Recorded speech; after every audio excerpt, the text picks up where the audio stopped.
Hello.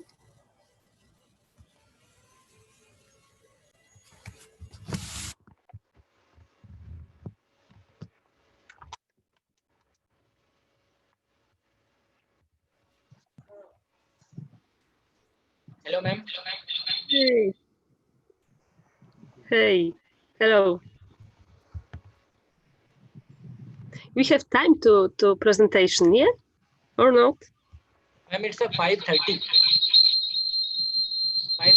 p.m. Indian time. Hmm.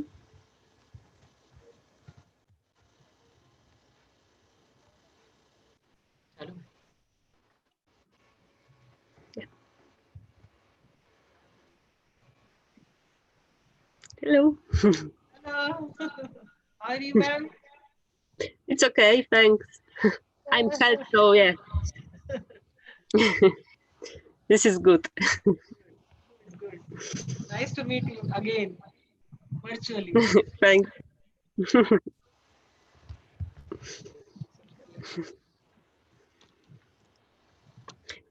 I will be first today. What, ma'am? I will be first speaker today.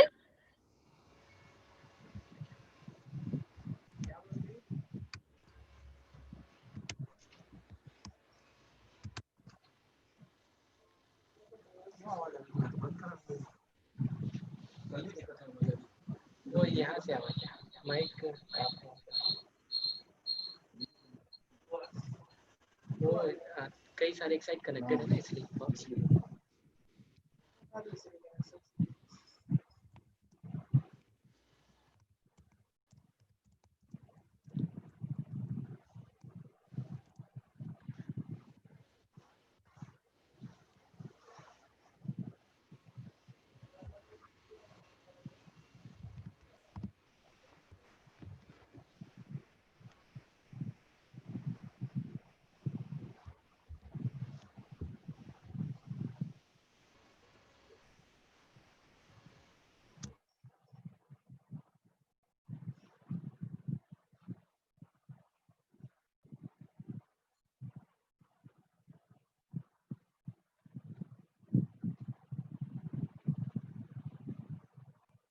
पूरा वो ma'am को add कर देता हूँ अभी उनको बोलिए चेक करने के लिए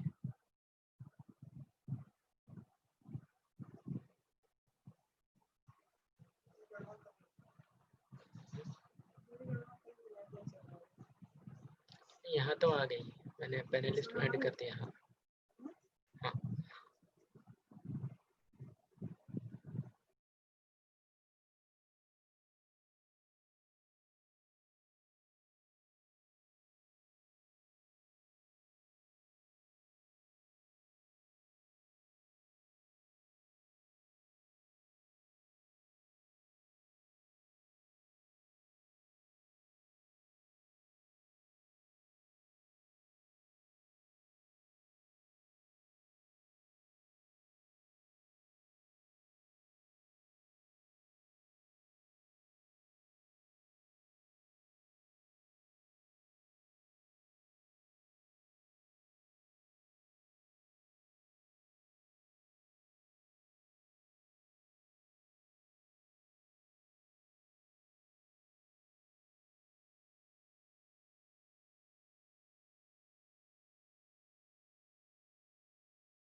हेलो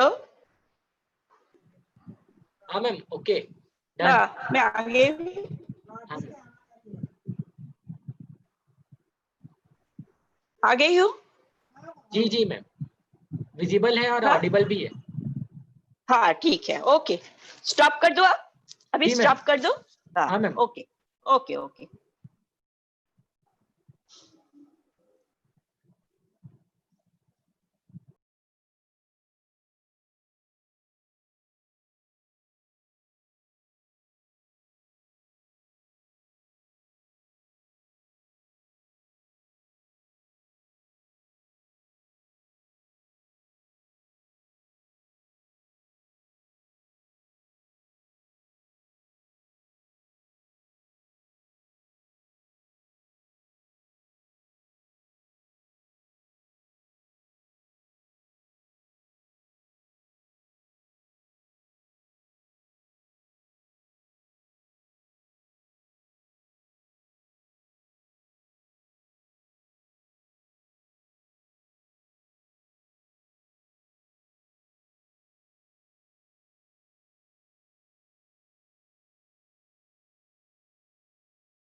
विकास सर आवाज आ रही है क्या?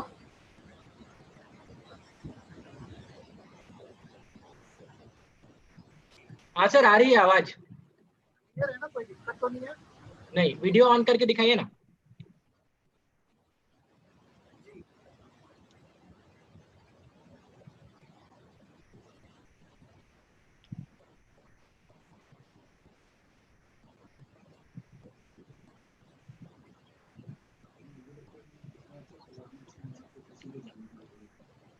खिलाने की जरूरत नहीं।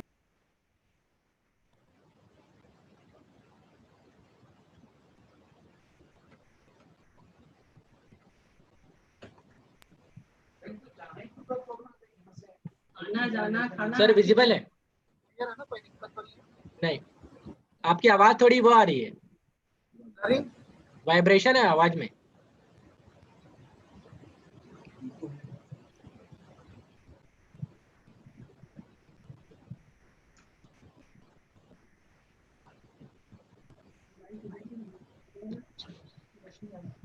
सर आप देखिए तो। हाँ, थोड़ा जोर से बोलिए सर। अभी आ रही है? हाँ सर, आ रही है। Okay okay.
को व्हाट्सएप कर देंगे, आप थोड़ा ज्यादा देर।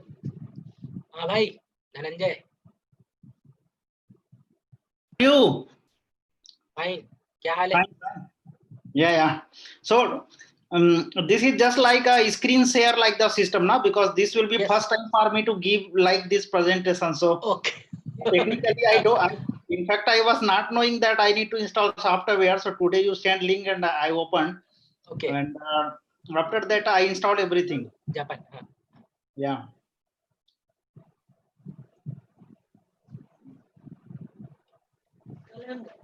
कल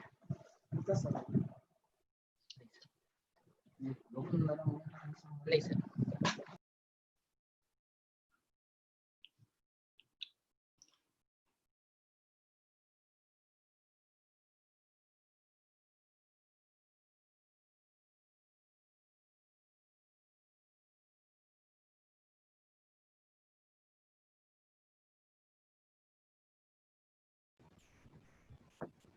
विकास सर,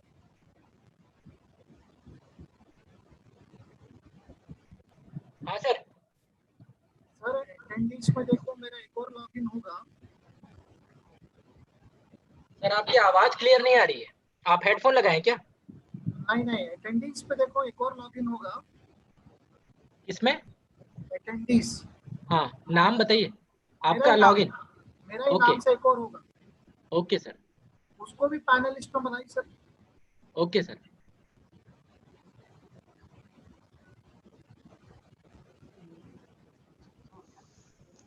सर नहीं दिखा रहा है। मेरे को दिख रहा है सर। एक मिनट। हाँ हाँ सर, सर ऐड हो गया।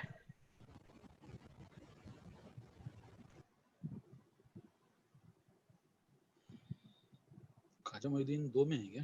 हाँ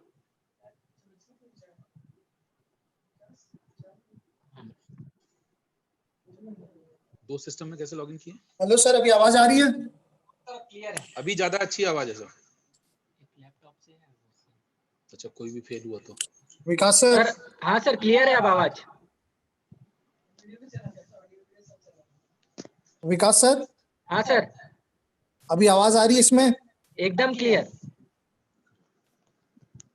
क्लियर है सर। डन। लैपटॉप से कनेक्ट हुए क्या? नहीं, अभी मोबाइल से कनेक्ट किया हूँ। Okay. I think this is better. Yes sir.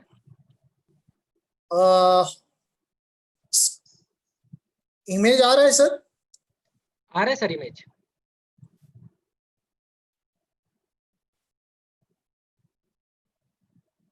आप चाहे तो अपने लैपटॉप से देख सकते हैं अपनी हाँ इमेज। हाँ, दिख रहा है, और मेरे को लगता है ऑडियो इसमें अच्छा है मोबाइल बहुत में। अच्छा है sir.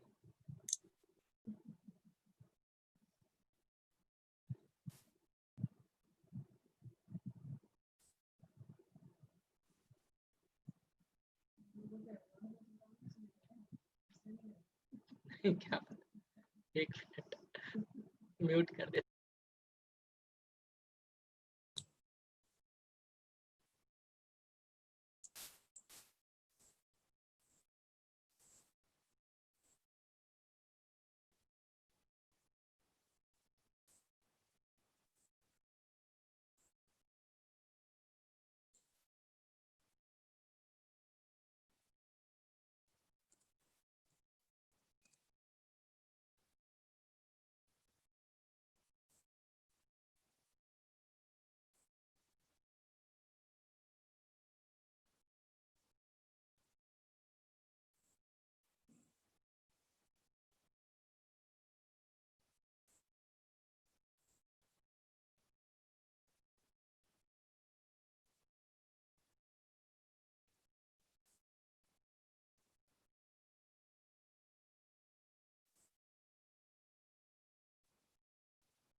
Sir Khwaja sir start कीजिए.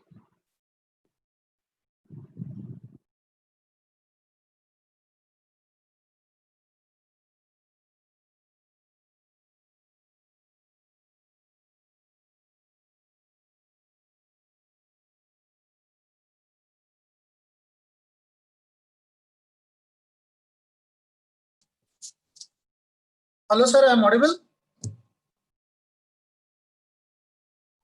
Yes, sir.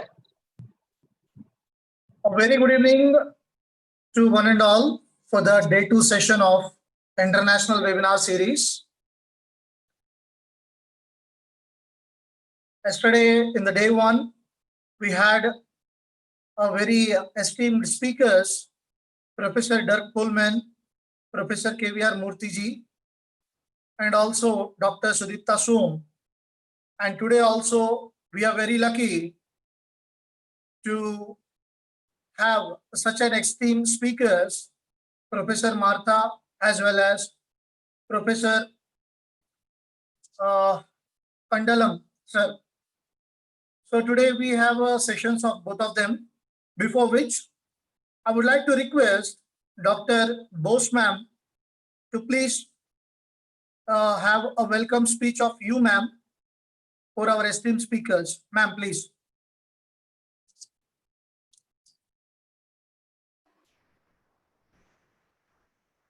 Am I audible?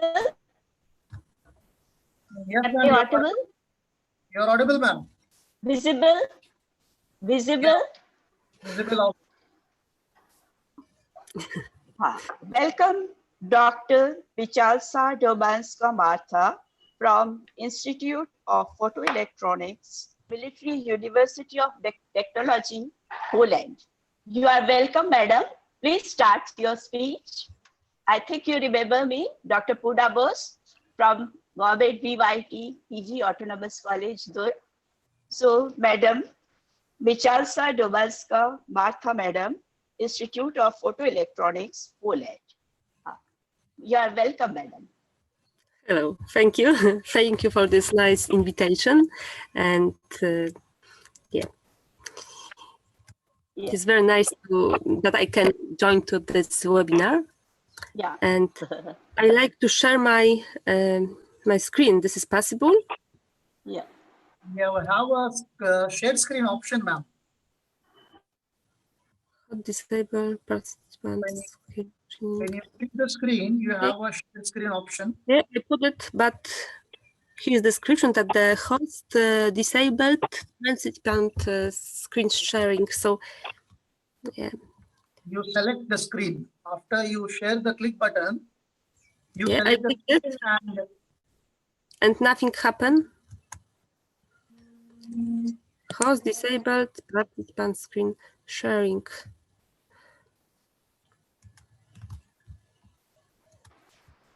Madam, you start your video and mute it. Mute your voice. Your voice is mute, and now No, start your video. Okay, I don't mute. Okay, I don't. I can't share my screen.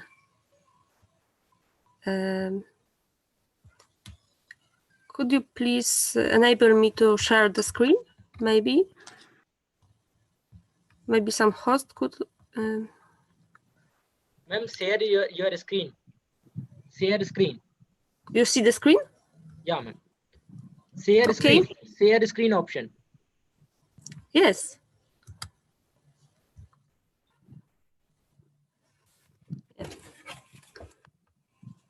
This is not working.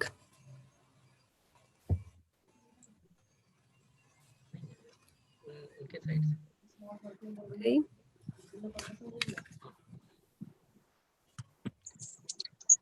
I see something like this. So probably you block me sharing my screen somehow. I don't know. it's at some problem at the host end. Mm-hmm. It has been rectified. Okay, so Till it has been rectified. Tell you few words without presentation. So if I can't show you my presentation. I can simply talk about it, but yeah, Yeah, then the problem gets rectified. yeah. Problem gets rectified. I would like to give a short description about Professor Martha. She is a postdoctoral research in collision technology and electrochemistry group from Delft University of Technology, Netherlands. And also, she is having an expertise in the area of advanced structural materials, manufacturing applications of anodic aluminium, nanotechnology, fabricating ordered arrangement of polystyrene spheres, catalyst for hydrogen production from hydrocarbons, the relationship between structure and structural and functional properties, semiconductor testings, photovoltaic, and few techniques like scanning electron microscopy, energy dispersive spectroscopy. Like many more research areas are being processed by Dr. Martha. She has a doctoral degree from Military University of Technology, Warsaw, Poland, and also Master of Science from University of Warsaw, Poland once again. So she has been having many renowned publications related to SUPERS, HCS standards, and also various academic experiences at various designations, starting from lecturer, senior specialist, professor assistant, senior professor assistant, as well as postdoc. So with these words, Dr. Martha, I assure you that the screen is visible to all of us, and I wish all the best to start your session now. Thank you. So the technical problem are disappeared, so this is good news. And today I want to talk about a few words about introduction to anodization, because this is my topic and I work on it since many years. And for me, this topic is fascinating. The anodization as a method of fabrication of new materials have a lot of advantages. This is easy available and cheap and don't require a very complicated equipment. So actually everyone could do something by anodizing. And I will show you how to do this in few words and what we can get. Okay, and few words about my country. This is Poland. We are in Europe, in the center of Europe. I live in Warsaw. This is the capital of Poland. As you can see here, this is our city. This is Warsaw, very beautiful. And we have also very beautiful nature and flowers. And if you have opportunity to come to Poland, you are welcome. This is very good idea to come here. Because our webinar is about also COVID-19, I show you, I told you that in my country still we have some lockdown.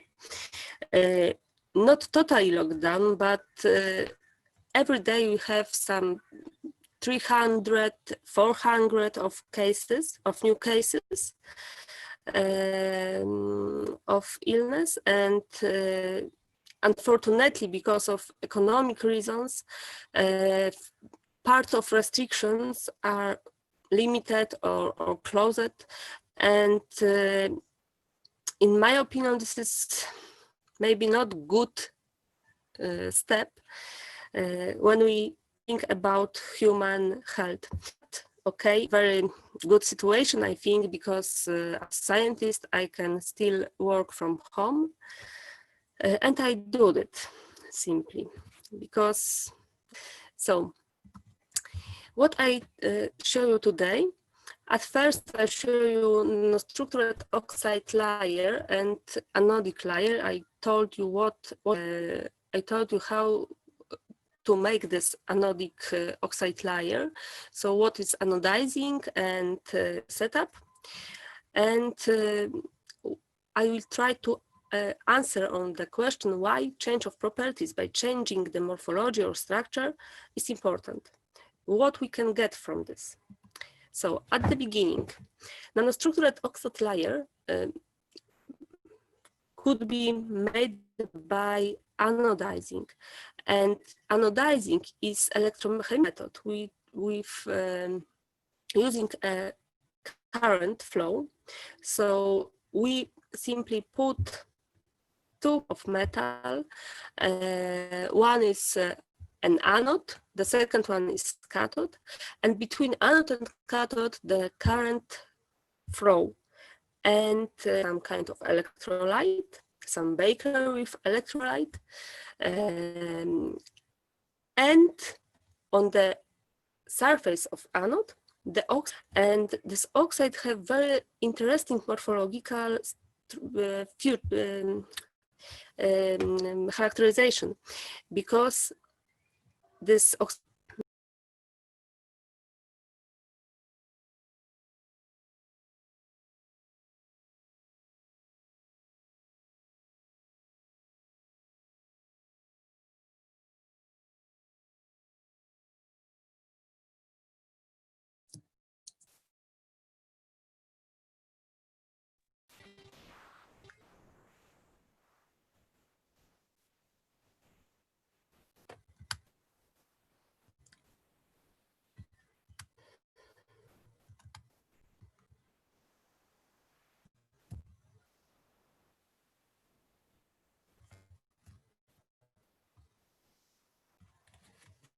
Yeah, ma'am, the screen is visible now. You can start once again. and Resume so your presentation.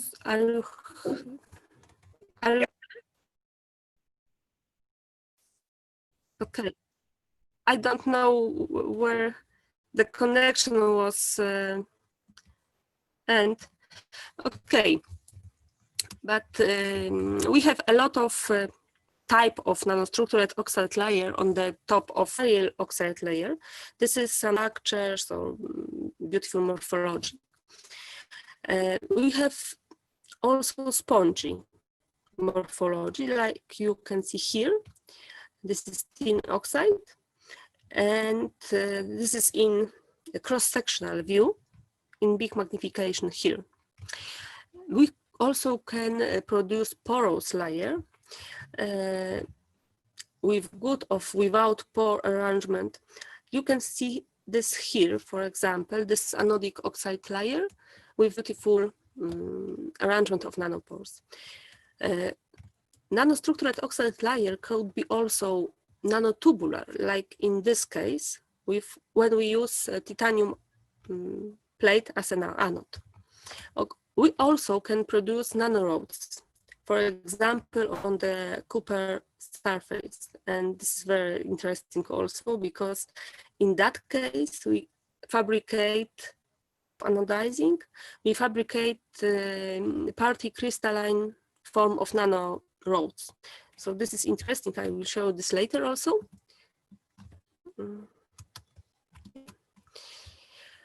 Where we can use this structured oxide layer. Generally, anodizing is using for corrosion protection of metal, mainly in the light metal alloy, for example, as you can see here on this very beautiful picture.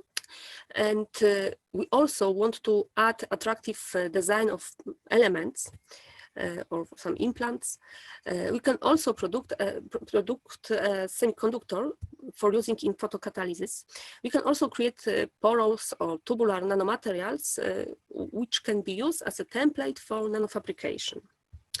When we use anodic oxide layer as a template, we can obtain, for example, something like this, some nanorod. This nanorod is made from copper, and we can make this in few steps, but this is very good method for fabricating these nanomaterials. Okay, so time for examples.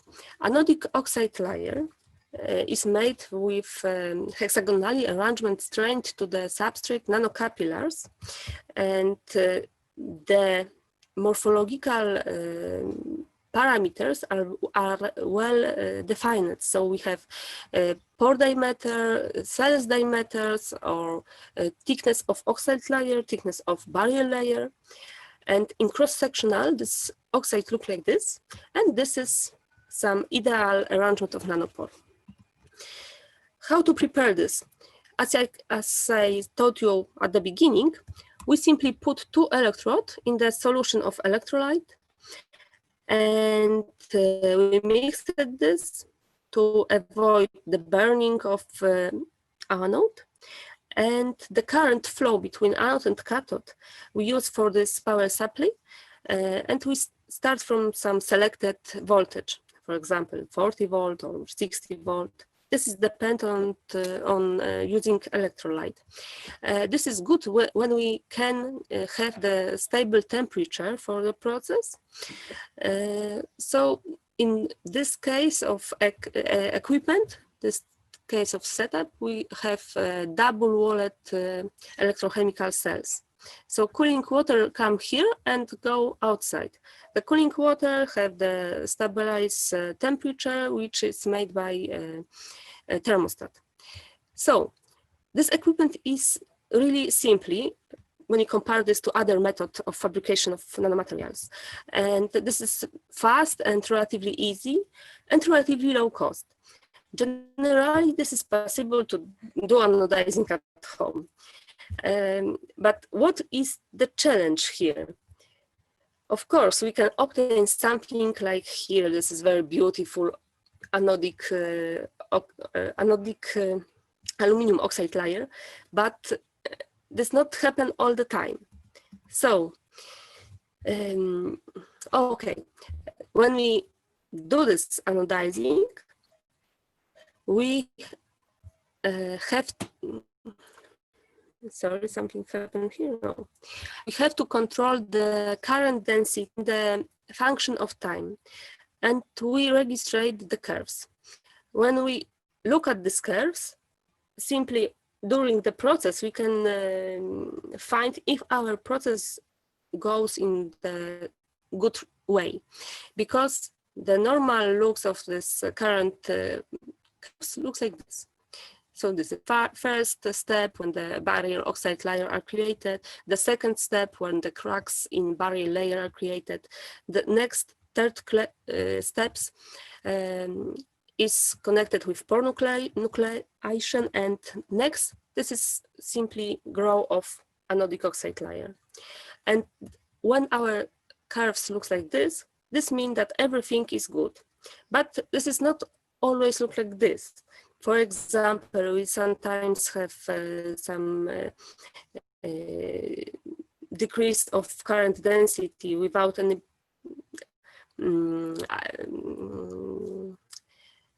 case. So yeah, this is a lot of things which we have to control.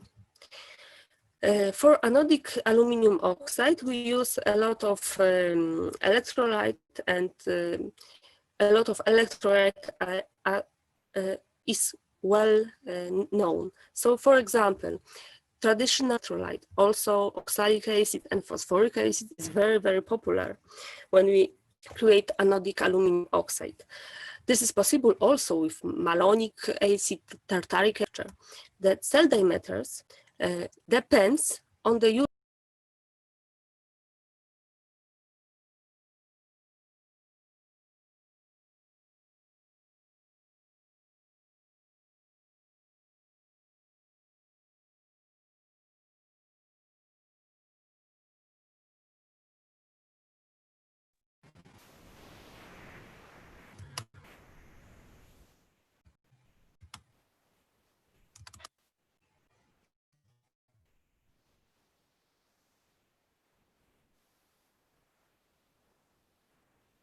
I am back.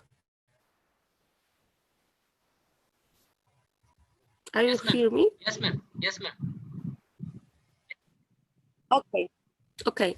So we have some anodizing windows, which mean when we use some selected electrolyte with selected well-defined voltage, we can get very beautiful template of anodic aluminum oxide. But when we are outside of this window, this white areas, our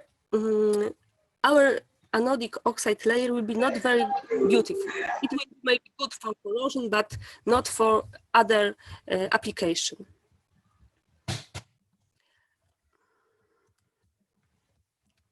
Okay, and here we have some example of anodic aluminum oxide, which are made in reality, and here you can see nice template. But for example, here we have some branched nanopore or nanocapillar, which are also branched, and sometimes we have almost burning on the surface. So we have something like a little burning nanopore.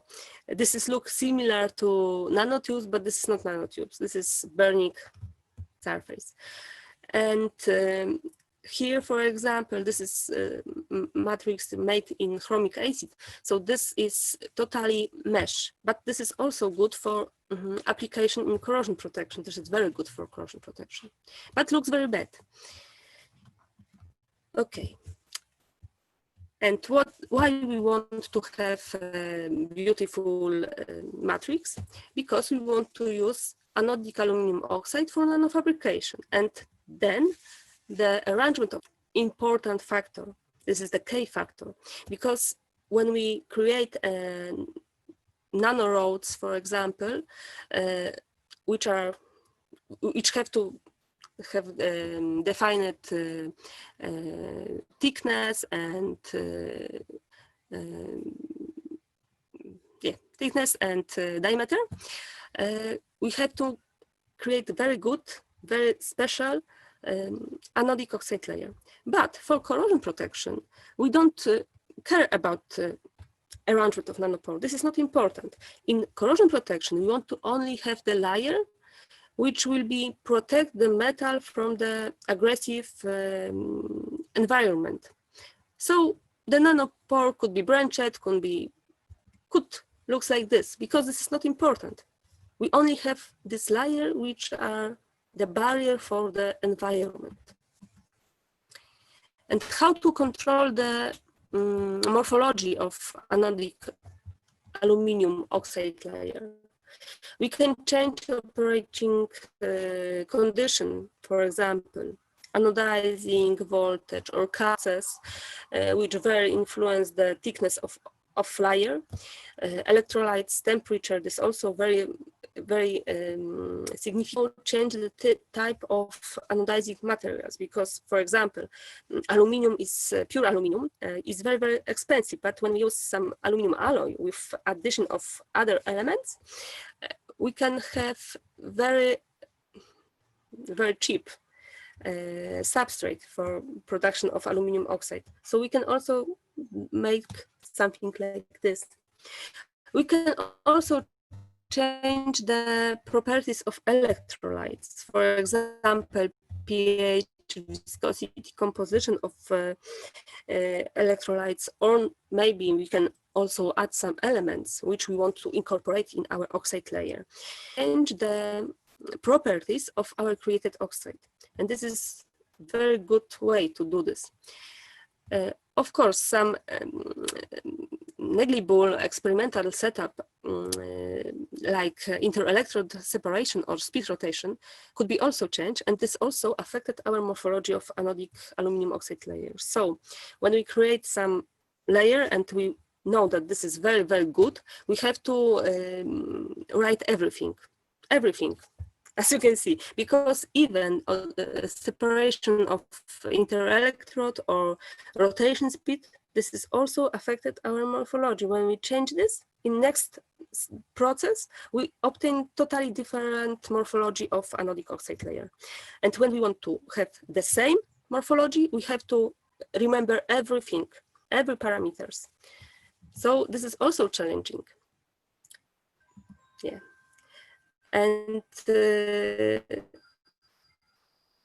why this is important?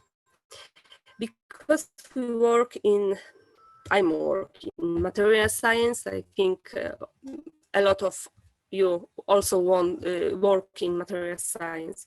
And material science is mean for me changing the properties of materials by change the structure or morphology of it. So when we influence on morphology or on structure of materials, we change properties of these materials.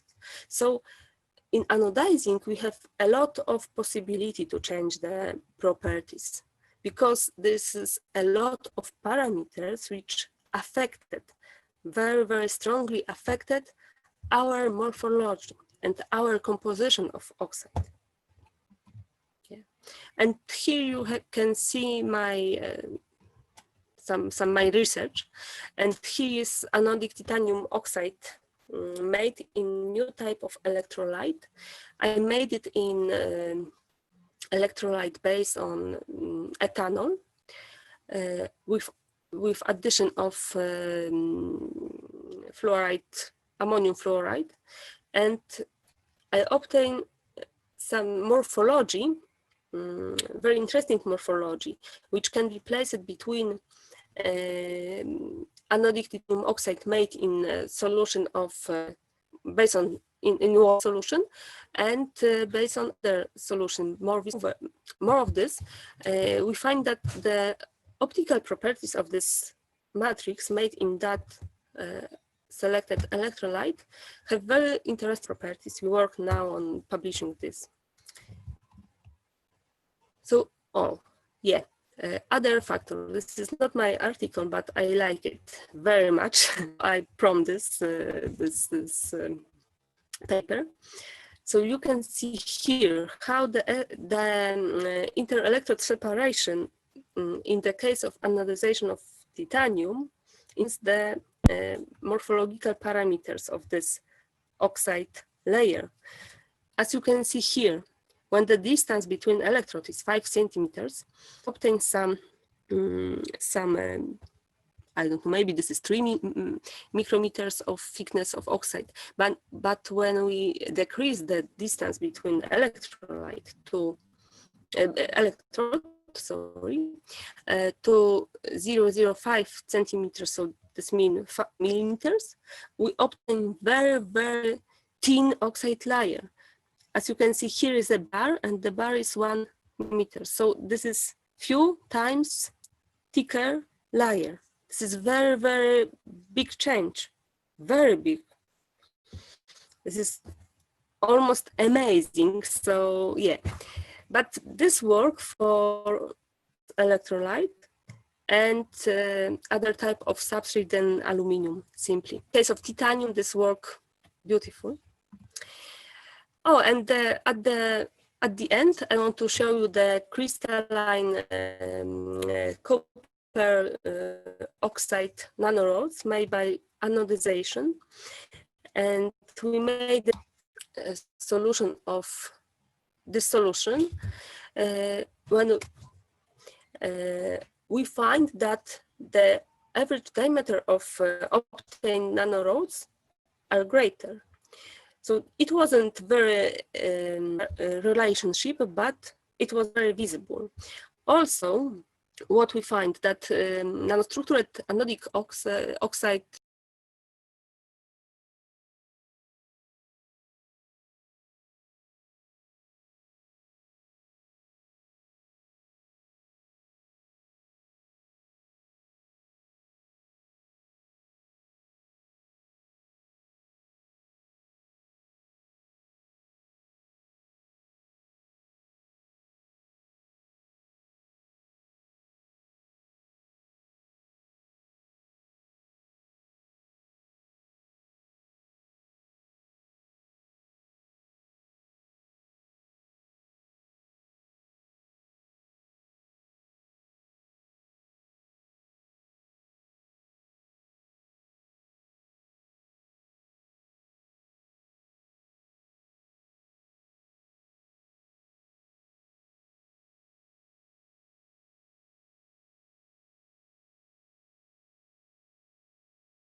Are you hearing me again? Ma'am, you are audible only. Okay. Okay. Start your video. So I don't know. Yes. Yeah, Yes. it's okay. Okay, ma'am. So Share I your don't screen. know Yeah. when the connection was interrupted. Okay, so we can create now. Yeah, you see my screen? It's shared. Yes, yes, yes, ma'am. Okay. And yeah, my new project is is connected with change of morphology of anodic titanium oxide. So we change this beautiful nanotubes in something like this, but we want to use this for surface enhanced Raman spectroscopy. And why this is important? Because we can the uniformity surface with low background, which will be easy to increase the scale of production, and we hope it will be raw. Okay, and I think my time is almost finished, so this is really few last word. And now I want to work on a new also project. I win this project 1 month ago, and I will fabricate by anodizing the nano, and it will be made on iron aluminum alloy. And why this? Because the oxide made on this alloy have vesting properties in the range, big range.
Are you hear me again?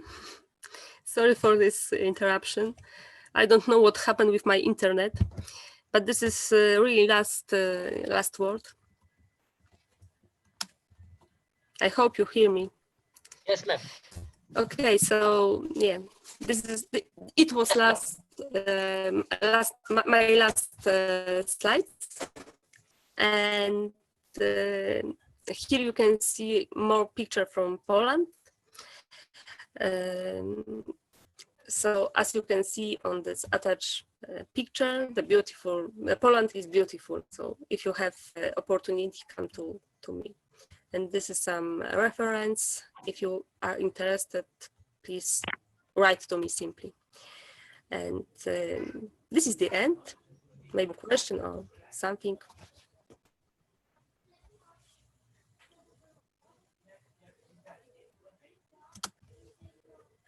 Yeah, thanks a lot, Okay, ma'am. so thank you. Thanks a lot, ma'am. I advise the participants, if you have any queries regarding the topic which has been discussed by Professor Martha, please you can ask your queries either audio or via audio, or you can just ask a question via chat also.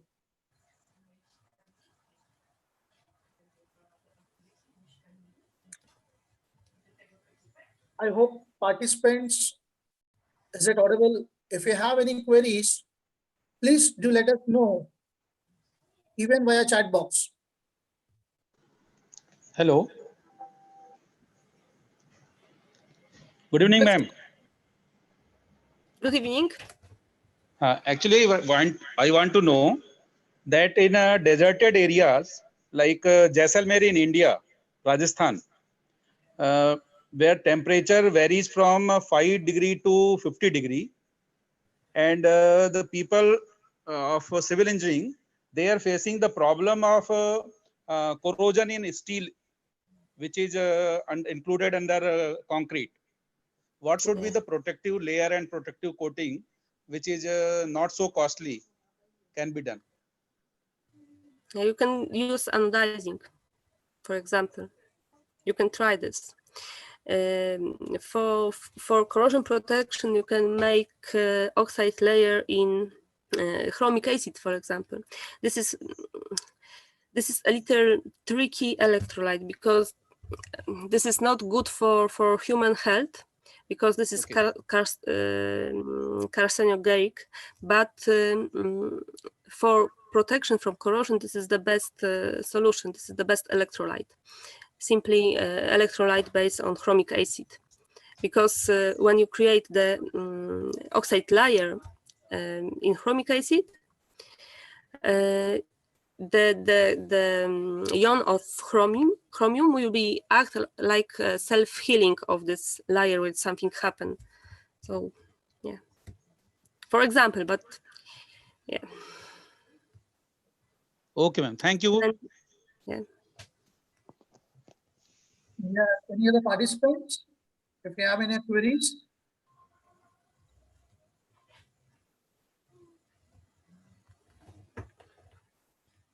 Okay, so Okay, Professor thank you Martha, for your thanks time. a lot. Thanks a Yeah. lot. Then we can discuss it. Yeah. Hello. Yeah, ma'am. Sir, you are audible. Yeah, ma'am. Thanks a lot for your valuable session.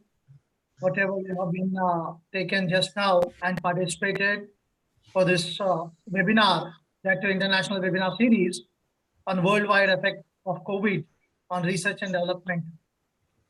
It was great to see you once again, ma'am, after the completion of the conference.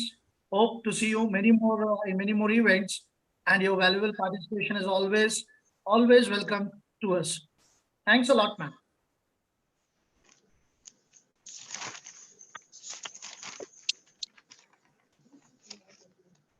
Now, You're welcome. I would like to, It would be nice to be with you there. Thanks. thank you, ma'am. Thank you. Now, I would like to have a small description of our next speaker, Dr. K.V. Ramanujachari. Hello.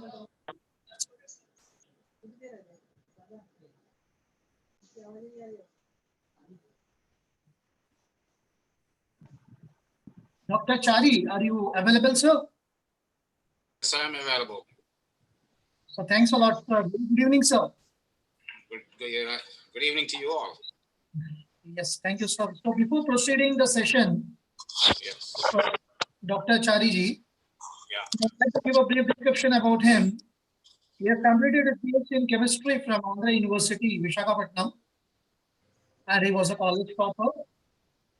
And has completed the MS in chemistry from Andhra University, once again from Visakhapatnam, and also is a gold medalist. And has completed his PhD in chemistry from IIT Madras. He has given his service at various institutes as a professor at Rowan University, currently is working as a professor in Rowan University and is also an associate professor over there itself. And has worked as an assistant professor at Rutgers University, Piscataway, NJ, and also as a resource associate in the Department of Chemistry. He is having many areas of research interests like oxide chemistry of transition metals, mixed metal chalconides, property of metals, ionically conducting polymers and oxides, sensors of mercury, and so on. So we are having very valuable person over here. Our session is going to start within few seconds. Sir, on behalf of Department of Physics, Government YBT PG Autonomous College, Durg, as well as Birla Institute of Technology, Raipur, we are heartily welcome to you for startup of your session, sir. A very good evening to once again, sir. Thank you very much. Am I allowed to share my screen now? Sure, sir.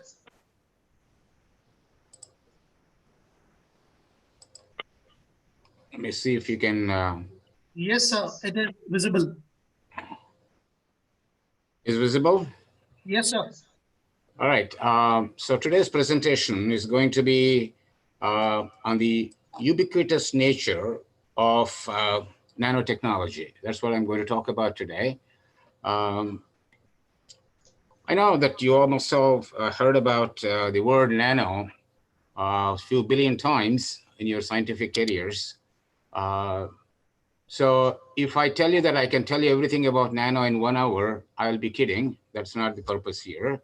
But I'll just give you some introduction to what is happening today and what is the work that we are doing in our laboratories to advance these technologies.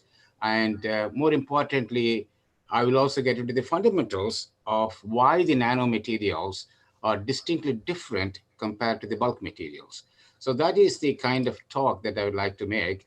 You can always interrupt me anytime to take any questions. So you don't have to wait till the end of the seminar to ask me questions. So let's start our journey. Can you all see this slide here? The ubiquitous nature of nanotechnology. Can you see it on the screens? I just want one of you to respond that you can see and hear me. Yes, sir. It's absolutely visible. Can you see my slides too? Because I cannot see them here. Yes, sir. It is visible. Okay, great. Excellent. All right. So today's outline is going to be what is nanotechnology, why people are after nanotechnology, what kind of applications the nanotechnology has. Because I told you, nano is such an ocean that I'm not going to cover every single aspect of the nanotechnology, but I will focus myself on nanomagnetic materials. And I'll tell you why they are so important. And I'll give you some examples of the samples that we have made and studied the magnetic properties of them. I'm going to introduce those things also to you. And selected the examples of the nanoscale materials. And finally, I'll have some conclusions. All right. There are no conclusions to this talk because this technology is ongoing and there is only a comma. There is no period here in this technology. So people are still working on these things. So nanotechnology, why? Why do people work on nanotechnology? And why now? You know, we'll pause for a second here. It is not that nanotechnology is new to humans. While the term nanotechnology may be new to human beings, what is not new to human beings is the concept of nanotechnology. That we have shown in ancient medical treatments, both from India and China. People have found that the powders are more reactive than the bulk materials, right? So if you go to any Ayurvedic Indian store, they talk about bhasma. You know, bhasma is basically the ash. So they know that the ash is more reactive than the bulk material. Similarly, the ancient Indian medical stores always used to have a mortar and a pestle. You all know that, right? So the way we do this is because we want to pulverize the material into such a fine powder so that the activity will be enhanced. So we're not doing any chemistry here. What we are doing is we are changing the physics of the material. In other words, we are increasing the surface area of the material, not the composition. So please keep that in mind. The composition remains invariant. What changes here is just the surface area. So by manipulating the physical properties such as surface area, we are able to enhance its chemical activity. So this is something that I want all of you to understand. We're not changing the chemical composition, just the texture of the material, just the surface area of the material. So the question then is, what does surface area do to enhance the activity of the material? So these materials, when you make them in nanoscale, they have properties that are unrealizable in bulk materials. The difference in the properties is so starking, you can't believe it with your own eyes. Is it the same material that we have? For example, we all know how the gold looks, right? We have seen gold in our life many, many times. It is beautiful, bright yellow color.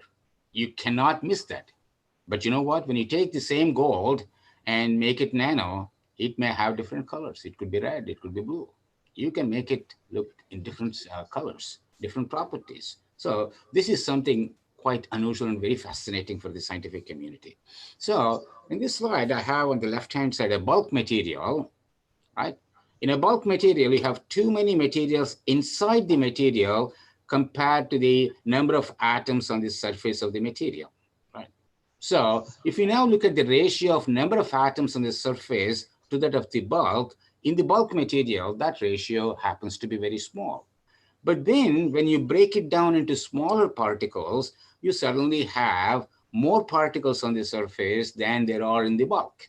So the ratio of the surface atoms to the bulk now is much higher. So by changing that ratio, now you're introducing a different property. So this is what is fascinating in these things. One more thing that I would like to focus, one of the most important things I would say in this talk is to convince you. UGC तो बोल रहा है और अपने MHRD के minister भी बोल रहे हैं कि नहीं लेंगे करके। नहीं, अगर वो बोल देंगे तो कुछ भी नहीं लेंगे।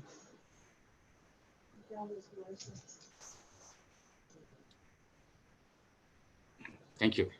Okay, continuing on. Whenever somebody talks, I'm going to pause. Okay, so please don't mistake me. I'm still on, I think. All right, so the most important thing is we all have been told for many, many years that the ultimate law in science is thermodynamics, right? Thermodynamics is the rule of the universe, the rules of the nature, all right? But in nanoscale, thermodynamics doesn't work. Thermodynamics just doesn't work. You cannot use thermodynamic principles or the equations to define a nanomaterial. So why am I saying that? So look at what is happening on the slide here. I have few properties, melting temperature. We all have been told one of the characteristic attributes of a material is its melting point, right? If you're doing organic chemistry, the first thing that you want to do is, what is its melting point? So because a melting point is a true indication of the purity of a material. But when you go to the nanomaterials, the melting temperature depends on the particle size. For example, if you say gold melts at 980 degrees Celsius, but if you take nanomaterials of gold, they don't melt at 980 degrees, they melt much lower. You can melt gold at 200 degrees Celsius. So what's happening here now? The thermodynamics is not working. This is very fascinating. Similarly, the magnetic properties. We'll give you lots of examples to convince you that even the magnetic properties, which are supposed to be defined by the thermodynamics, do not apply to nanomaterials. For example, the Curie temperatures, the Néel temperatures, Weiss temperatures, all these things do change when you change the particle size. That is again fascinating because you cannot explain by classical laws of physics. So in other words, nanomaterials. Participants ज़्यादा नहीं है।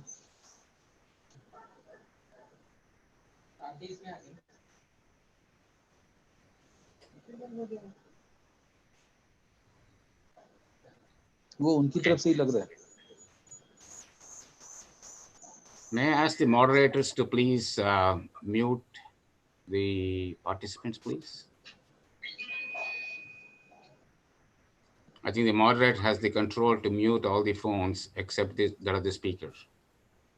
Khwaja sir को बोलो ना।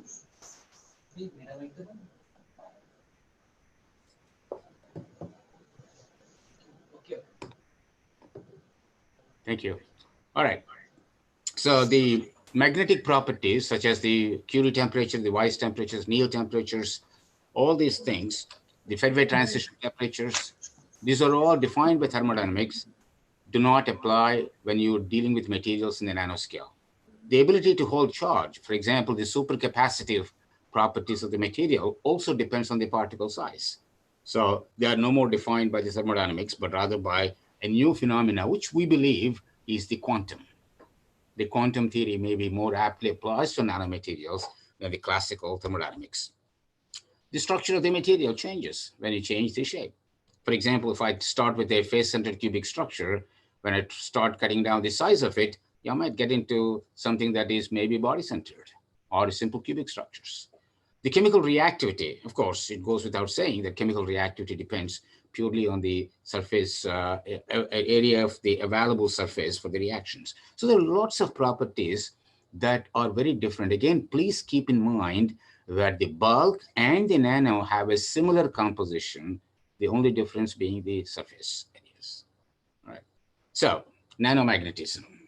Why is the world, going after magnetic materials that are at nanoscale? As I just told you previously, that when you prepare a magnetic material in the nanoscale, right, its magnetic properties are absolutely different. So you can fine-tune the magnetic properties of the same composition by changing the architecture, the textural properties of the materials. You can have core shell structures, you can have rods, thin nanorods, nanospheres. All of them have very different magnetic properties. So you can fine-tune the magnetism without discovering new materials. It's the same material, you make it to nano, and then you have entirely different properties. So these are all the different areas that are impacted by the availability of materials, magnetic materials at nanoscale. These are all the grand challenges. So if you want to make ultra-strong permanent magnets or ultra-high density media, spin transistors, room temperature magnetic semiconductors, this is a very important area that is going on, which is called the dilute magnetic semiconductors, magnetic logic, hierarchical assembled media, computers from test tube. I mean, these are all the areas that are directly impacted by the availability of a suitable material at nanoscale. So this is the reason why the world is after discovering not new compositions for magnetism, but new nanomaterials, new nano architectures, new nanotextures. These are the challenges of the day. All right, let's move on. So if I now look at the thing, just to give you a perspective of those of you who are struggling to have a mental picture of exactly what nano is, I kind of gave you a scale here that goes from 100 microns to about 0.1 nanometers. And I'm going to put some materials that belong to that particular size scale. So these are all the things that we are all familiar. So I put them on the scale now. If you now look at the about 100 microns, just to give you a perspective, that is the diameter of a human hair.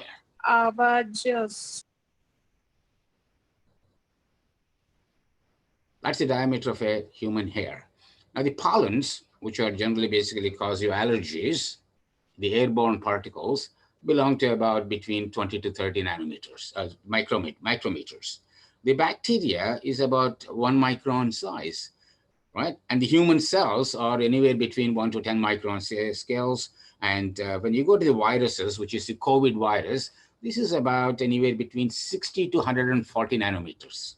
So that is the diameter of the COVID-19 virus particle. So that is the size right here. And the proteins, which make up the viruses, are much smaller. They are about the 10 nanometer scale. And if you look at the width of a gene, this is anywhere between 2 to 3 nanometer size. So if you look at a simple aspirin molecule, which is paracetamol or whatever the small drug molecules, they're in the sub-nanometer scale, less than 1 nanometer scale. So what is this telling you now? So there is a lot of stuff going on in the extremely small microscopic space in the world. For a long time, we had no techniques to measure the sizes and properties of these molecules. But today we have a much better grasp of where different important biochemical materials fall in terms of the length scales. Right? So one of the reasons why nanotechnology is so popular is because if you have to attack the proteins, let's say if I want to attack a virus, right? If you want to attack a virus, you need to find materials which are of the same length scales of a virus so that you have a size compatibility to attack the virus and be able to selectively demolish the viruses, but not the other cells. So this is a very important area that is going on. So that gives you basically an idea, if you want to compare, if you talk about human hair as a cricket field, right? If you imagine human hair, the diameter of that looks like a cricket ground. We're talking about the aspirin molecule as a cricket ball. Okay? So you can see how small that cricket ball is compared to the cricket field. Right? So that's kind of length scales that you have to keep in mind. Although we cannot see them with our own naked eye, but all the instrumental methods tell us that this is a great analogy, a cricket ball and a cricket field. The cricket field being the diameter of the human hair, which we can see, and the cricket ball is your aspirin molecule. Moving on, magnetism and medicine. So nanomagnetic materials are also extremely important in medical applications. So for example, iron is a very important aspect of living things. All the living things do have iron, hemoglobin, right? That is the one that carries the oxygen that you breathe to different cells. More importantly, the same iron that is responsible for transporting oxygen to the human cells is also believed to create micromagnetic fields in animals that help them navigate in oceans. For example, you must have seen the whales travel about 3,000 miles from one particular ocean to other ocean without using a GPS. They don't have the GPS coordinates, right? They make a 3,000-mile journey to a particular spot, mate, and come back again 3,000 miles to the same spot they started with. How do animals do this? Again, it is believed that it is the nanomagnetic stuff, magnetic fields, which are basically from iron, that they believe that they kind of resonate those magnetic fields with the Earth's magnetic field and use that as a guiding system. So perhaps the future of the GPS is going to be on this. It may not be the iPhones or anything, but if animals can do it without a cell phone, the question then is, why can't humans do this, right? It's a natural question. So perhaps we need to look into this more. And iron is also important to synthesize hemoglobin. And the iron also plays a very important role in stabilizing the mind, psychological behavior, neurodegenerative diseases. So there is a lot of emphasis now to see what role iron has, if any, to play on the, a lot of neurodiseases, diseases like autism maybe sometimes, or it could be Alzheimer's, or it could be Parkinson's. Does iron have any effect on this? This is an ongoing study. In terms of medical applications, removal of iron splinters and shrapnel. If somebody is living in a war-torn area, if there is a bomb, there are a lot of iron shrapnels that go into the human body. So how do you remove them? Very carefully. If you don't remove them, the body will remove it, of course, with a lot of infection. But using a magnet, you should be able to remove even the smallest shrapnels or the splinters. And holding prosthetics, this is again a very important emerging area in the nanomagnetic materials. You all know about the holding prosthetics, right? Prosthetics are basically the artificial limbs. If somebody loses a hand, you can attach an artificial hand. If somebody loses a leg, you can have an artificial leg attached. But the thing is, how do you stimulate the motion? So what goes on is right at the point of the attachment, you have magnetic materials. So when you turn the arm or the leg, it gives you a signal to the human mind saying that it is either too much or the balance is in or out. So these robotic arms that you see are increasingly dependent on the availability of materials that are magnetic and at the nanoscale. So this is again a very important upcoming area of research. And the guiding instruments to the human body.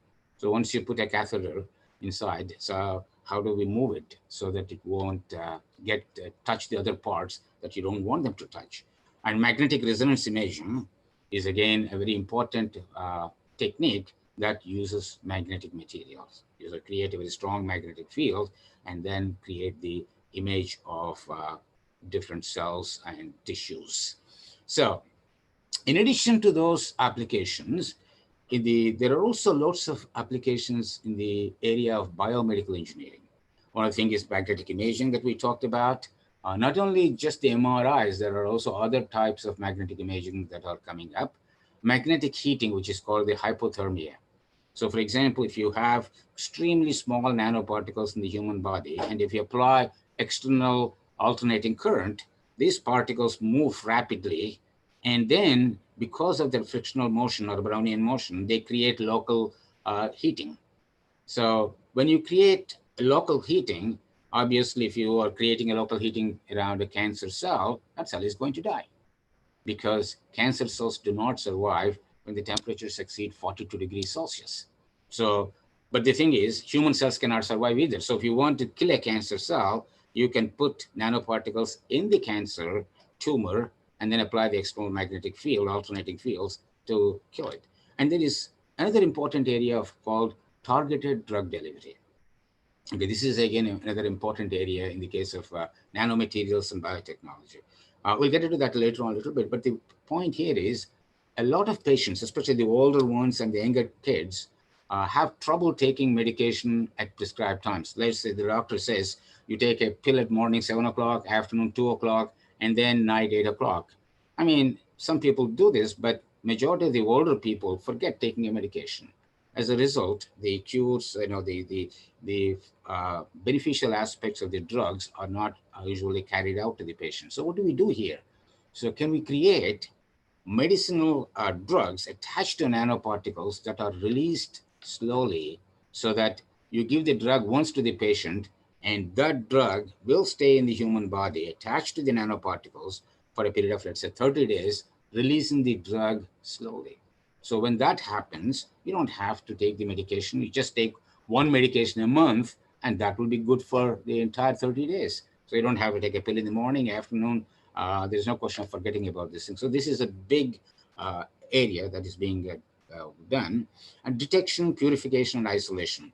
I mean, as you must have seen in India, a lot of people are using the nanomaterials for purification of water. You know, like if you look at Pradeep's work at IIT Chennai, or Professor Ashok Ganguly's work at IIT Delhi, or the work of others at, I think there is Institute of Nanoscience and Technology in Mohali. So they're also working extensively, creating new nanoparticles for providing clean drinking water that is a very rare commodity in some of the villages in India, and manipulation of devices. And so there's a lot of applications of the nanomaterials. So I'll try to give you some examples of the nanomaterials without taking too much of your time. As I will go through this, I'll go quickly because these are all the details. The reason I put these slides is just in case if there is a question from the audience who is more interested to know about this, I will then come back and explain that in detail. This is just to give you a breadth of the work that we have been carrying out in the past few years. So here is an example of a simple compound called nickel oxalate dihydrate. Okay, so when you look at the nickel oxalate dihydrate, in the bulk material, it has an antiferromagnetic transition. As you can see, I'm plotting magnetization versus temperature. So what happens is for all materials which are paramagnetic or ferromagnetic or antiferromagnetic, at high temperatures, when you start cooling the temperature, the susceptibility increases. For an antiferromagnetic temperature, what happens is there is a drop. That temperature is called the Néel temperature, which is defined by the thermodynamics. So for a bulk material, nickel oxalate dihydrate has antiferromagnetic transition temperature of 50 Kelvin. But if you look at this plot, we find that transition decreased to 45 K when the diameter of the particles that we make are in the nanoscale. So when you make it nano, suddenly that you see a change in the antiferromagnetic properties of this material. So this is one of our first observations. And then we started examining, does this happen with all other materials? Is it always that the anneal temperature decreases? As you can see here, we made cobalt oxalate dihydrate. In the previous example, we had nickel, but we changed the cobalt. Suddenly things are very different. In the bulk, the cobalt oxalate dihydrate has an 18 Kelvin transition. So if you take a big powder, you know, and then measure the magnetic properties, you see antiferromagnetic transition exactly at 18 Kelvin. But when you make it nano, suddenly that transition temperature increases to 54. So in the case of nickel, it drops down, but in the case of cobalt, it increases. It's kind of surprising, right? Similarly, if you take the copper oxalate dihydrate, the things are again different. In the bulk, copper oxalate dihydrate has an antiferromagnetic transition temperature of 230 Kelvin.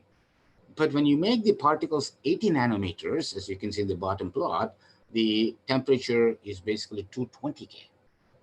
Okay. Now, if you make the particles even smaller, 25 nanometers, that transition temperature goes to 80 Kelvin. So you can see a property that is defined by the laws of thermodynamics is defied at the nanoscale. That's the point that I'm trying to make here. So you can create new materials, you can create new phenomena when you take the same material, do it at the nanoscale. Similarly, if you look at the cobalt 304, this is a cobalt and mixed valent 2 and 3 state. This is a cubic compound.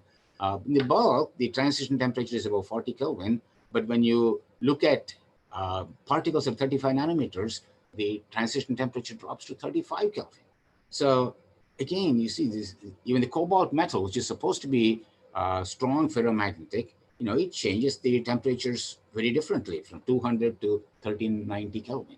So you can create the same cobalt with different Curie temperatures. Similarly, not only you can take the elemental metals, you can take alloys in different ratios of iron nickel. See, one thing what happens in the bulk, this is very interesting here. When you make iron nickel alloys, you cannot make them at any random ratio of iron to nickel. So there are some Hume-Rothery ratios. I don't know, those of you familiar with the metallurgy know this already. There are internal compositional gradients, like 1:2 ratio, 3:1 is allowed, but you cannot make something like 1.15 to 2.17 ratio of iron to nickel. The reason is in the bulk, you cannot make it, but in the nano, you have that flexibility of changing or altering the chemical composition too.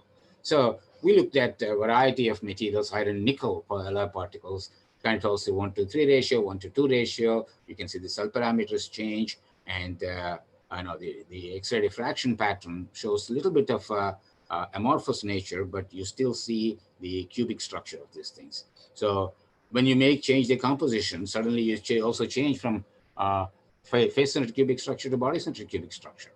So there's big changes that happen when you change the composition. You don't see these things quite clearly in the bulk, but in the nanoscale, you see these things. This is what my point of contention. These are all the different types of electron micrography studies that we have made between iron to nickel in 1:2 ratios, and then try to see what the size of them are. So basically, the transmission electron microscopy studies tell us that the iron nickel 2 particles that we made are about 18 nanometers here. And you can also make 1:3 ratio, 1:2 ratio, so on and so forth. You can also make iron nickel in 1:1 and 2:1 nanoparticles. As you can see, again, there are different features that come up. So at each time, we also look at the structure to see if there is a difference in the structure by just looking at the electron diffraction, that ED represents the electron diffraction. Similarly, iron cobalt, again, we made this. We would be able to make up to 33 to 66 composition, but when we exceed that, you can see the cobalt coming out. So in other words, you can stabilize the nanostructures of iron to cobalt from 75-25 ratio to 33-66. And again, you can see how pure the samples are. Okay. All right. So again, the TEM tells us, the microscope, this morphology of these particles and the textures, to some extent, they have very spherical features. We also looked at the compositions of each of them. For example, we also looked at the energy dispersive spectroscopy, which is basically you can do in the SEMs to make sure that the compositions are consistent with what we think they are So we kind of, within about 3% error, the compositions are pretty consistent with what we have seen. And the magnetization properties are also studied very carefully at room temperature, because the reason why we focus so much on the room temperature is because most of the applications are at room temperature. So if you have a feature which is extremely good at about 10 Kelvin or 20 Kelvin, yeah, the material is quite interesting, but it's useless for practical applications. So one of the things that we try to maximize is how can we improve the magnetic properties, not at a very low temperature, but at temperatures such as room temperature, plus or minus 10, 15 degrees Celsius. So copper nickel, we have done it. Again, in the copper nickel also, we do see beautiful 1:3, 3:1 ratios. We were able to make it. And we also looked at the magnetic properties. As you can see, if you look at 1:3 ratio of copper to nickel, the magnetization is very high, about 6,000 EMU per mole. But when you go to the 3:1 ratio of copper to nickel, that value drops significantly. So you can fine tune the saturation magnetization of these nanocomposite materials by just changing the ratio. So those are written here. For copper 1:3 is 5,900, 3:1 is 250. So how different they are, you see. So this is the flexibility we have now doing this nanostructure. Similar to iron nickel nanostructures, we have looked at this. So I don't want to bore you with all the details. I just want to tell you that all these magnetic studies are done in my laboratory. So, and we have collaborated extensively with the people from IIT Delhi, other places in terms of understanding what exactly happens in these compounds. So these are all the different analysis of compositions, crystal structures, average size from the TEM, which is the transmission electron microscopy, and the saturation magnetization, which is a very important aspect of a magnetic material. So in addition to making alloy particles, we were also able to make core shell nanostructures. That means you have core, one particular compound, on the shell you have a different compound. So if we make them again in the nanoscale, the properties are going to be different. So for example, if you have copper cobalt nanoparticles, all right? So you can have a copper shell and the cobalt in the core, or copper core and the cobalt shell. You can make it by doing what we call a different reverse Meissel techniques. So by changing the conditions, you should be able to make these things. As you can see, again, we were able to make several of them. We can also make core structures with the oxides. So in addition to alloys, you can take a manganese 2 oxide and the silicon dioxide. So you can have a magnetic compound like Mn2O3 encapsulated and enveloped by compound like silica, for example. So sometimes you need that for structural compatibility in the devices. So these are all the compounds that were made: cobalt oxide silica, and the energy dispersive X-ray diffraction basically tells you the compositions, that tells you where the cobalt is, where the silicon is. So you know that they are not intermixed, but they have two separate different layers, and the properties are also given here. The magnetic properties are different. When you talk about metallic particles in extremely small scale, you don't have the correlation length. Those of you who are the physics colleagues understand exactly what a correlation length. That is the minimum length that is required to have an exchange correlation or exchange interaction. But if you cut down the particle size below that of the exchange correlation, if you have about 60, 70 electrons giving you that is your momentum of this particle. But again, the direction of this momentum may not be exactly the same for the neighboring particle. That's why we get super paramagnetic behavior. So you can also calculate single domain radius. We also looked at the coercive field as a function of the radius of them. There are quite interesting observations. In some cases, it increases as a function of the 6th power of the diameter. But then once you exceed a certain size, then the dependence goes down about 1/d direction. So it's kind of a lot of interesting, complex stuff going on. So coming back to the biomedical applications, I'm not going to take too much of your time because I have only 10 minutes time. We talked very briefly about magnetic imaging, heating, targeted drug delivery, purification, manipulation. So let's look at the hyperthermia. The cancer cell growth is stopped at about 42 degrees to 46 degrees Celsius. If the internal temperature of the tumor increases to 42 to 46 degrees Celsius, that tumor dies. All right. So magnetic materials inside the body generate, because of hysteresis, Brownian motion, and eddy current. So when you apply an alternate current, when you inject the nanoparticles near the tumor or into the tumor, very carefully, I'll show you how this is done, and then apply the external electric or magnetic fields, so you can create hysteresis. And because of the magnetic particles are near the tissues of the tumor, that tissue will be heated up because of the hysteresis in the Brownian motion. So it kind of provides local temperatures, not the entire body, but very localized increase heating that kind of kills the cancer. So they provide uniform heating, non-invasive delivery, and you can do multiple treatments. So once you inject the nanoparticles, they're going to stay there, right? So you don't have to inject every time. So you will have roughly about 30 to 60 days, depending on the nature of the nanoparticles. And what you can do is you can apply the magnetic fields differently, and then create the same increase in the temperature without injecting new batch of nanoparticles. So these are all a lot of advantages we have. Human clinical trials are currently in progress in Germany. And magnetically targeted drug delivery is again another important thing. As I told you, patients don't or sometimes cannot take drugs correctly. They're not taking it according to the protocol of the doctors. Many drugs are highly toxic even in small amounts. Right? The systemic biodistribution, bioavailability of the drug is a very important aspect. And pharmacokinetic variability is again a big factor in terms of drug delivery. So one of the things that people are targeting is, let's say if I have a mice that has a tumor on this side here. So what you can do is you can take magnetic nanoparticles, inject it, and then what you do is you apply a magnetite there. So what happens there is the magnetic nanoparticles are getting attracted at the tumor site instead of going all over the human body or the body of the mice here in this case. So this one now, because the nanoparticles are segregating in the tumor area, you can now apply external magnetic fields or electric fields, alternating fields, and create the local heating that we talked about, the hyperthermia that will increase the temperature and then kills the tumor. So this is a very interesting aspect here.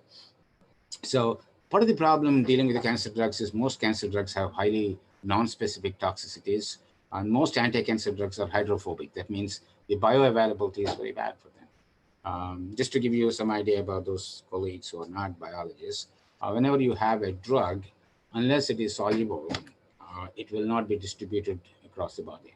Unfortunately, most of the human body has water, right? So you need to have hydrophilic substances, but unfortunately, most cancer drugs are hydrophobic. So you need to design these materials so that they can be still sent. They're very extremely active. The only problem is the bioavailability, or there are two aspects: the pharmaceutical properties and pharmacological properties.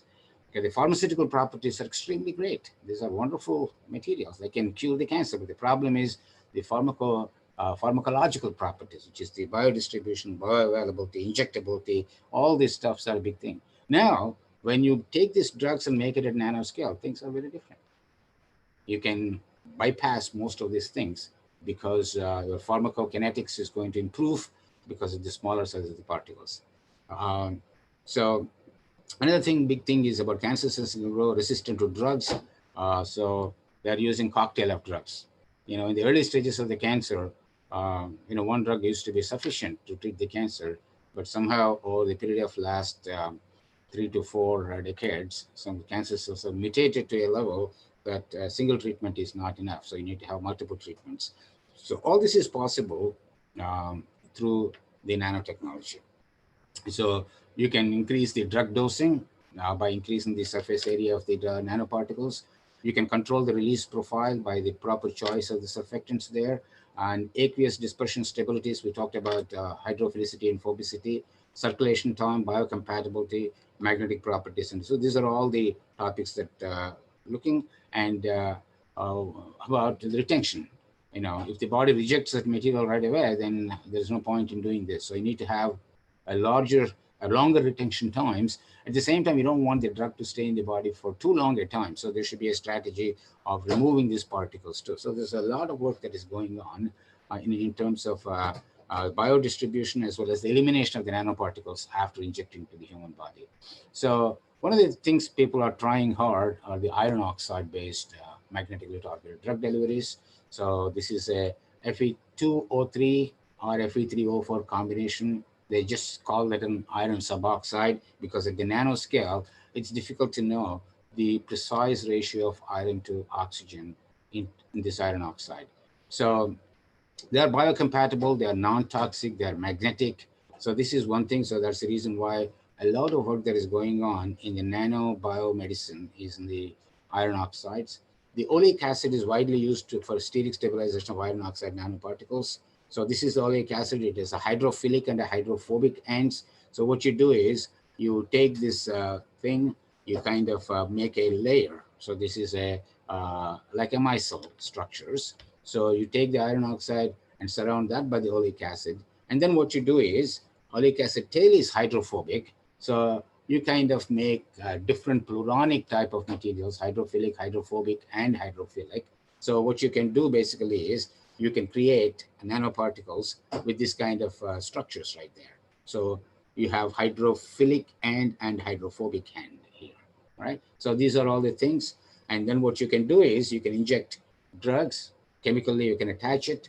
You can attach multiple drugs or a single drug to these nanoparticles. So this is typically what you do is this is your drug particle, you disperse it in ethanol, put your iron oxide nanoparticles, and the drugs get attached to this. So this is the nanoparticle that you can inject to the human body and use an external magnet to guide it to the proper place in the human body and keep it there. So over a period of time, this drug will be released to the human body. This way you don't have to take drug every 4 or 5 hours. So without getting, I don't have more than 4 or 5 minutes time. So let me get quickly into these things.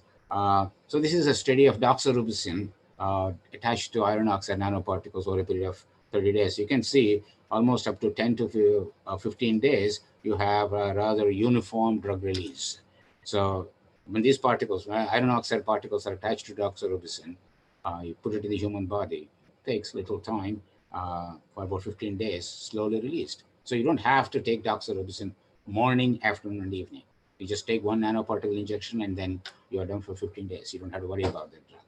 Right? So these are all there are also work going on to replace iron oxide by other materials. We have worked on some lanthanum manganese oxide materials. So there's a lot of work going on. I just can give you a brief introduction. But at the same time, while working in nanotechnology, one should also be aware of the dangers that come with this. Okay? Nanotechnology is not a scientist-friendly technology because particles at the nanoscale can penetrate even the masks that we are talking about, something like even N15, because N15 only blocks micron-sized particles, not nanoparticles, right? So even if you wear a mask like this, it can go inside and they can get deposited into the lungs. And a lot of studies shown the toxicity of nanomaterials on human body.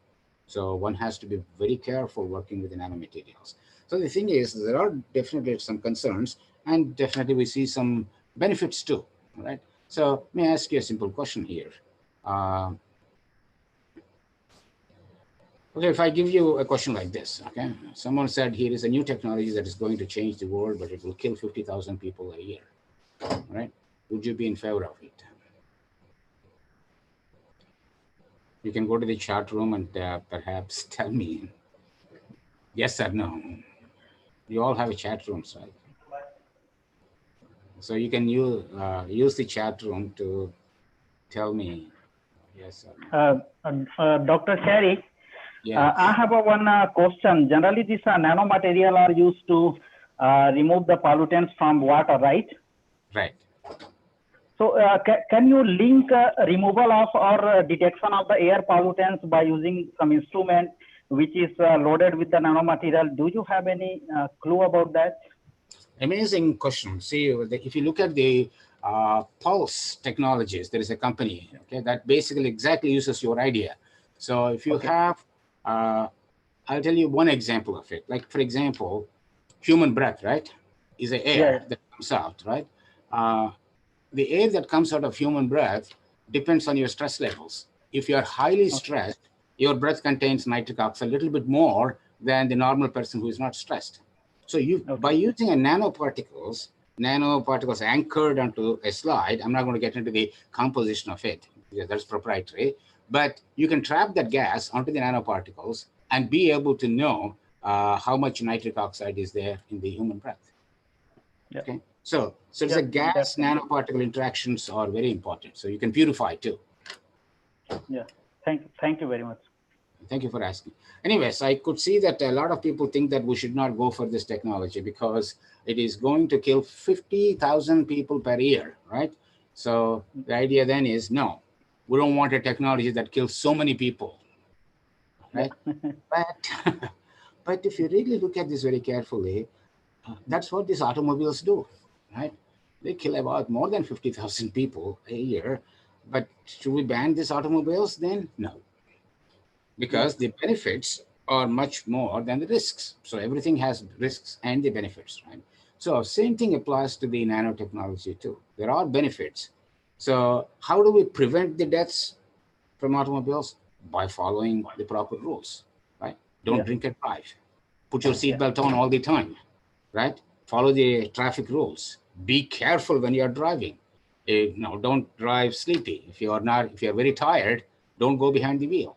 So there are so many precautions you take to minimize the accidents in automobile, and the same precautions in a different level should be taken when you're working with nanomaterials. Okay, so that is my message here. There are concerns, of course. There have been studies done by NASA. There have been studies done by a lot of universities. They find that nanomaterials are extremely toxic, but they offer a lot of promise, especially in the medical applications. There are a lot of applications for nanotechnology in medicine. We still don't have a great understanding of what laws dictate the properties of nanomaterials. Can I predict the magnetic property of a nanoparticle by using computational simulations? We just don't have it. All the data that I have shown you so far has been the experimental data, but I don't have a model. But that is changing now. The physics community is working very diligently in finding a model that will account for all these behaviors. So with that, I thank you very much for your consideration. And it has been a pleasure sharing some of the work that we have been doing in our laboratories. If there are any questions, the moderator can take over now at this stage. And I'll be glad to, if I know the answers, because I don't know many answers. The technology is still at its infancy. Good evening, sir. Good evening, Dr. Jagdish Kaur. Thank you very much. Sir, you have explained about mask, use of mask and prevention through nano folds. Sir, we are using 2-fold hanky in place of mask. Yes. Will it serve the purpose? What is that you're trying to protect you from? Is Sir, in case of COVID. COVID is a nanoparticle, right? Yeah. Okay. So will it serve the purpose of mask? A mask, the way people are looking at this is like this. What if I have no mask? Then absolutely no protection, right? Now, if I wear a mask, it may not give you 100% protection. At least it will block about 80 to 90% of the incoming particles, which is much better. The other aspect of wearing a mask is not only protecting yourself, but protect others from getting infected because of a patient having some COVID virus in their body, right? So when you wear a mask, the number of viruses ejected into the atmosphere by that patient reduces dramatically. Those studies are there. But if you ask me, does it work 100%? No. Even the N95, right, the mask that I have in my office, it only removes 95% of the particulate matter. That's what 95 is. If you want to go for 99, yes, 99. But then the cost is very high. This mask is very expensive, the one that I'm holding in my hand. I use this because, I work in the laboratory. So sometimes there's double masking, that can sometimes, help you to do that. So yes, that's a great question. I know that everybody is talking about masks because of last 3-4 months. Yes. Sir, can you suggest one more question, sir? Sure. Can you suggest economical nanomaterial which can be added in a cement? Oh, beautiful question. In fact, there is a huge area. If you want to Google, I don't want to take too much of your time. There is a new area coming up, what is called nano macro composites for the cements, for example, right? So what you do is by adding about less than 2% of the nanoparticles to macro-sized particles, the properties of the cement, or not only the structural properties of the cement, even the physical properties of materials have been shown to change dramatically. We don't know the why it happens. So absolutely for the cements, adding extremely small particles, nanoparticles, to the macro-sized particles. So we have small one and a big one, right? That modifies the properties too. Yes, sir. We are using silica fume and ground granulated blast furnace slag and fly ash, etc. Right. What is the ratio you're using? What's how much of the Sir, ash? the ratio fixed and observed through many experts. Silica fume in the range of 5 to 50%, 15%. 5 to 15. Fly ash in the range of 25 to 35%. Okay. And Portland slag is up to 75%, 25 to 75%. My recommendation is these are all the things that were set, I think, long time ago before we have a better understanding of the nanotechnology. I think, if necessary, I think we may have to revisit the situation and because now you can make silica at a much more controlled particle size than that was available in the silica fumes a long time ago. So maybe there is an opportunity for looking back and then see if there is something that can be done here. Okay. Thank you very much, sir. No problem. Sir, one more question. Doctors, tell me. From participant, sir. Yeah. Is hypothermia just like a chemotherapy treatment?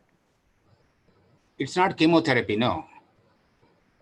Chemotherapy is using the cisplatin drugs. Okay, that's a platinum-based drugs. That's a chemotherapy. It's a chemical therapy.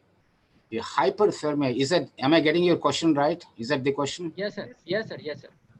Chemotherapy is a chemical drug, like, for example, cisplatin, transplatins, these are amine cyno-functionalized platinum complexes.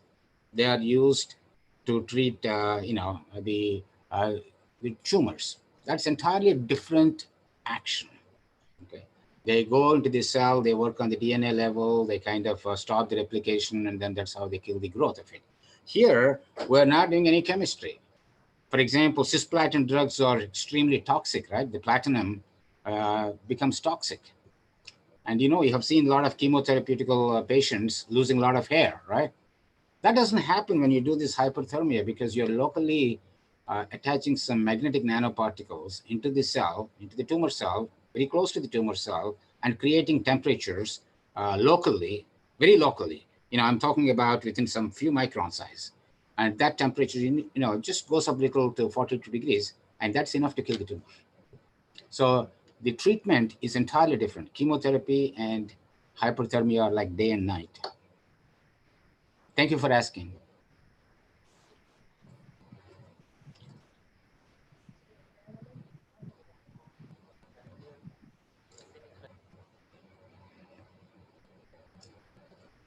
Thank you, sir.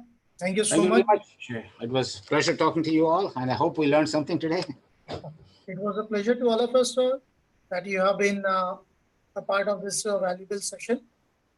Yes. And also the topic which has been discussed by you today, ubiquitous nature on nanotechnology, is absolutely a recent topic which we all need to be working on.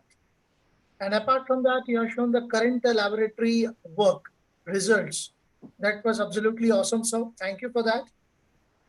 And now I request Dr. R.K. Mishra, sir, to proceed for vote of thanks. Thank you, Tariq. Thank you very much, sir. Good evening to all. I, Dr. R.K. Mishra, very glad to welcome our experts of today.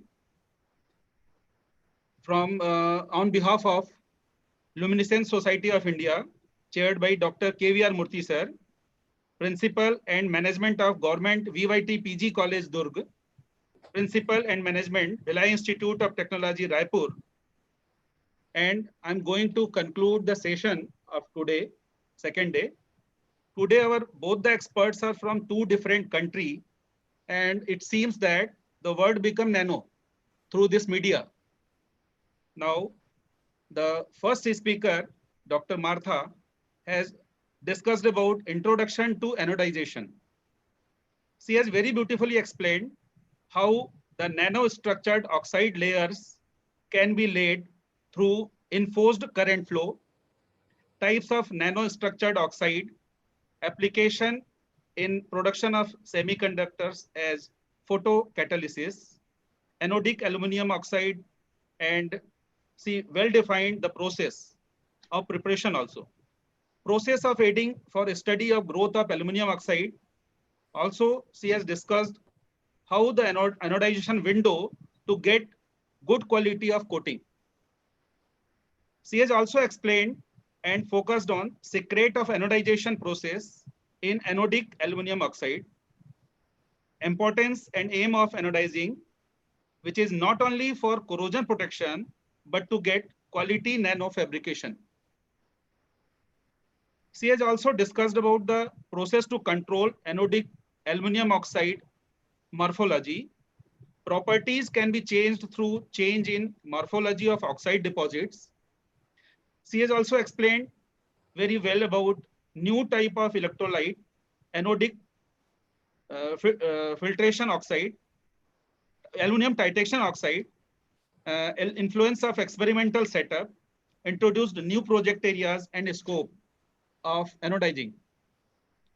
Our second eminent speaker, Dr. K.V. Chari sir, explained about ubiquitous or universal nature of nanotechnology. He has explained what is the nanotechnology and application of nanomagnetic materials in different areas. Why the materials which gives mega effect should be studied and used today in nano range. Because today we know about the material in a different form. When it comes in nano range, it gives extraordinary properties in its final form.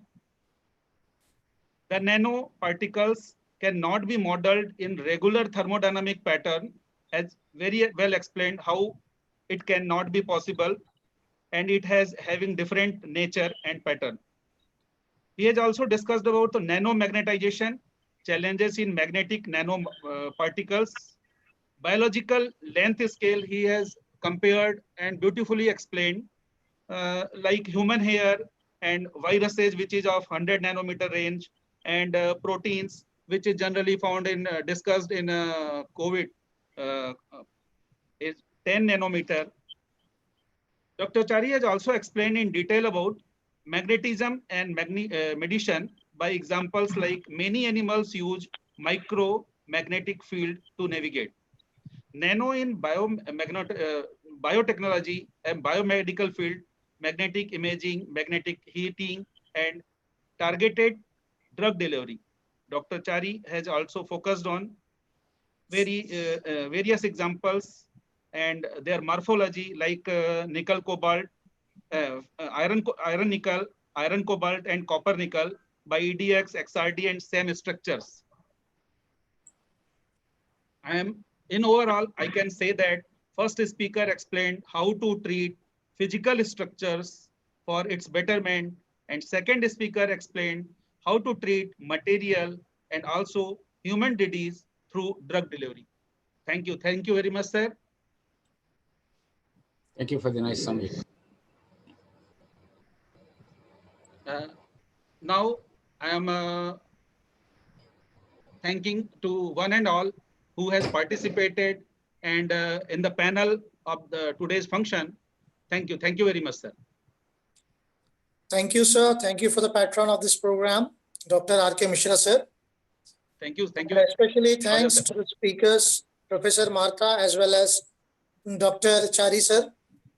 Nice to meet you in this international webinar on worldwide effect of COVID-19 on research and development. And all the participants, thanks to you once and all for your kind interest. And with same enthusiasm, we will all like to join on tomorrow at 4:30 p.m.